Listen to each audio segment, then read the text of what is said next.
पण हो तिकडे लोड शेडिंग असायचं त्यावेळी आणि मग काय करू शकतो ना आता आरती पण करायची पण कसं तर मग अशीच महफिल आम्ही हे करायचो कारण मी तेव्हा हार्मोनियम थोडीफार वाजवू शकायचे माझी आई गायची माझा भाऊ तबला वाजवायचा असं आम्ही सगळे करून मग आरती पण आम्ही त्यावरच म्हणणार आणि असं मजा मस्ती करायचं. गजर अष्टविनायकाचं या कार्यक्रमाच्या निमित्तानं सगळी स्टार प्रवाहाची मंडळी आहेत ती आपल्याला भेटतायत. रेवती आहेत आपल्यासोबत आणि खूप सुंदर दिसते ती आणि मला खरंच तुला कॉम्प्लिमेंट द्यावं असं वाटतंय.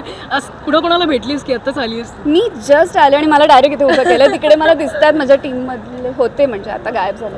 सगळी मंडळी येतात पण एक छान माहोल असतो म्हणजे स्टार प्रवाहाचे विविध कार्यक्रम असतात त्यानिमित्तानं तुम्ही सगळे एकत्र भेटतात आणि यंदा गणेशोत्सवाचं सुंदर निमित्त आहे आणि हो खरंच आणि या निमित्तानं ना आपल्याला बाकी शोजमध्ये जे आर्टिस्ट आहेत त्यांनाही भेटायची एक संधी मिळते आणि प्लस आम्ही कसं होतं की सेटवर जातो शूट करतो आणि दिवसभर ते खूप एक्झॉस्टिंग असतं तर हे असे काही इव्हेंट्स झाले की ती खूप मजा येते एक वेगळं काहीतरी माहोल वेगळे लोक आणि इट्स फन.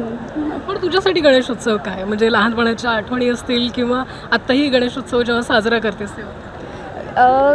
गणपती म्हणजे माझ्या घरी लाईक 5 दिवसाचा गणपती असतो आणि 5 दिवस म्हणजे पूर्ण सकाळ संध्याकाळ वेगवेगळा प्रसाद आणि असं सगळं असतं त्यामुळे आणि उकडीचे मोदक आम्ही पहिल्या दिवशी बनवतो आय थिंक आणि 5व्या दिवशी बनवतो आणि आमच्याकडे दोन्ही पद्धतीचे असतात म्हणजे उकडीचे पण असतात आणि तळणीचे पण असतात.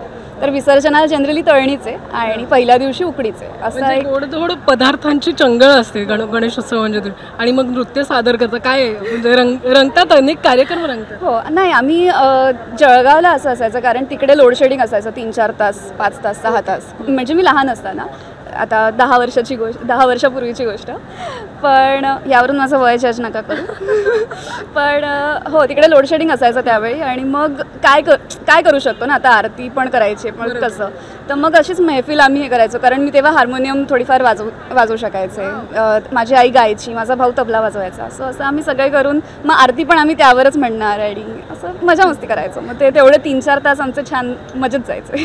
खूप खूप धन्यवाद.